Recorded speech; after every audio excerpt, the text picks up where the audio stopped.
one of the casino groups is raising resort fees at several properties from $39 a night to $45 a night. We all love resort fees. There's something about resort fees that feels shady.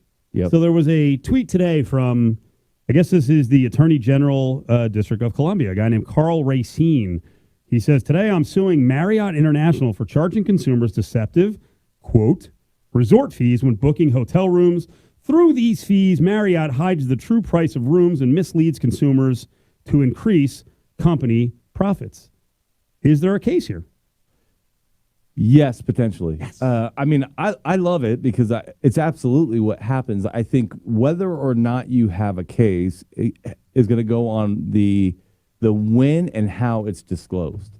So if you're trying to book online and it shows it, then cool. Where does it show it? Does it show it when you're comparing all the different hotels amongst themselves? In which case, I'm picking the cheapest hotel. Boom, and not until checkout do I see it. You got something there. If it shows it earlier on in the process, okay. If you're booking over the telephone, do they tell you about it? Do they tell you the full total price with tax and everything? Okay. If you don't see it until you sign that piece of paper upon checkout, well, then you really got a problem. But I agree with you. It's absolutely it's a complete deception of what a nightly stay is. It's completely within their discretion. It's completely fabricated. Now, I have heard of one or two of the local casinos here that offer it as an amenity. It's optional. If you want access to the gym, to the pool, to the whatever, you can opt into the resort fee. If you're okay with not having any of those amenities, then you're out. Cool. Hey, that makes sense. But otherwise, when it's just a mandatory resort fee, that's just a nightly room rate that you're hiding as something else that you could tack on later. As long as you don't tack it on later or too late, I don't think there's a case. But if you do tack it on later, after you've already been compared and selected, I think you got a problem. So without doing the research, we don't know if any of the casino groups here would be in the crosshairs. Well, and it's a little bit more complicated than that too, right? Because let's say I think I've got a claim because I go through an online site that compares, and the local casino says, hey, I don't tell them how to disclose our rate. I tell them our full resort fee. I tell them what the taxes. I tell how they portray it. I don't have any control over. That's their business model. Talk to them, not us. That would be problematic because the only way you would actually get the resort is to go to their website and see what that disclosure looks like.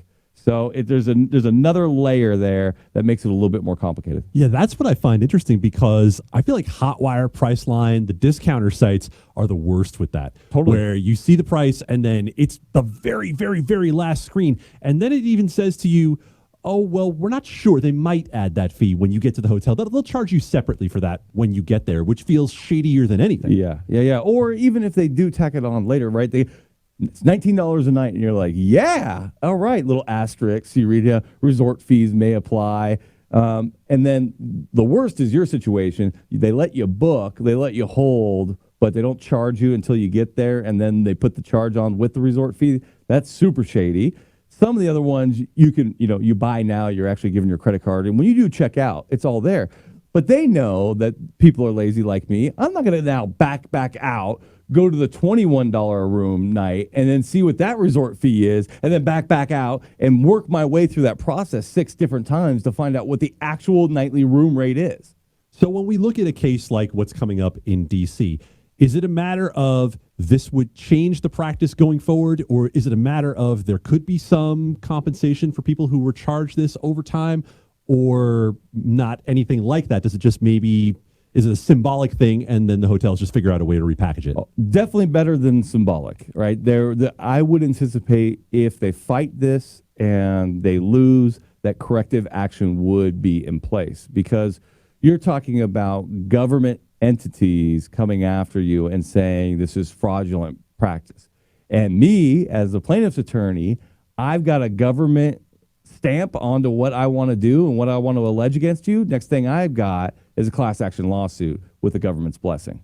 So I would correct immediately.